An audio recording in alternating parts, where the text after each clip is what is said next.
Bonjour, je me nomme Monsieur Kiameza, fondateur de la fondation Kiameza Fils, qui est une fondation qui vient en aide aux enfants orphelins et démunis.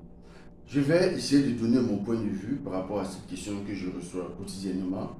Quel est l'esprit qui m'a poussé à créer cette fondation, à mettre sur pied cette fondation, d'autant plus qu'il y a plusieurs personnes, il y a des gens qui aimeraient aussi avoir des fondations ou créer des associations pour apporter des aides aux enfants ou aux personnes démunies, mais qui n'ont pas ce courage-là ou peut-être qui n'ont pas encore les moyens de mettre cette structure sur pied. La seule chose que je vais répondre à cela, c'est que nous avions plein de structures ici qui existent sur cette terre, que ce soit dans le social, comme fondation, association, ou que ce soit dans les industries, comme les entreprises de fabrication cosmétique, ainsi de suite. Nous avions plusieurs choses là qui existent, que même le fondateur lui-même, dès le départ, ne pouvait pas vous expliquer l'esprit qui lui a animé à mettre cette structure sur pied. Il suffit juste que pendant ton coucher, un esprit te frappe la tête et à ton réveil, tu te rends compte que tu es déjà en train de mettre quelque chose sur pied.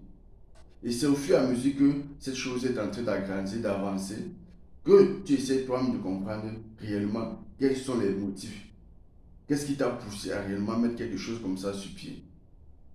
Et c'est au fur et à mesure que tu comprends toi-même en comprenant dans l'ensemble les règles et les lois qui régissent cette structure que tu as mis sur pied. Bon, nous avions des idées que je peux appeler des idées, des esprits divins qui viennent comme ça et vous animent le cerveau. Un matin, vous mettez cette structure sur pied.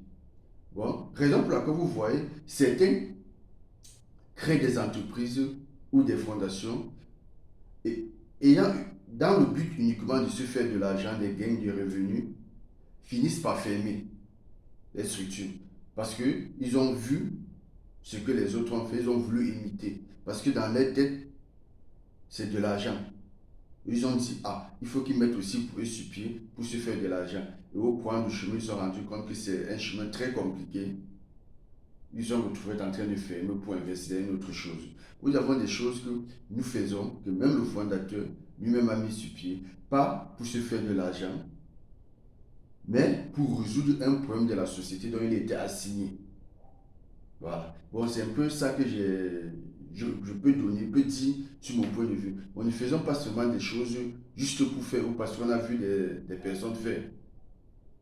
Il faut faire des choses parce qu'on veut réellement faire. Et si tu n'as pas cet esprit divin qui vient dans toi, ne fais pas, n'imite pas ce que tu as vu chez le voisin, mais en fonction de tes capacités ou de tes moyens, tu peux te créer ton propre chemin et trouver une solution favorable qui va venir résoudre non seulement tes problèmes, mais aussi les problèmes de la société.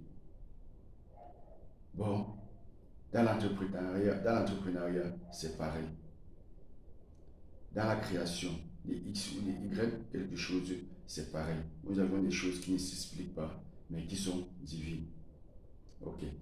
Merci d'avoir écouté cette vidéo qui sera dans Facebook, dans YouTube, ou aussi même dans TikTok.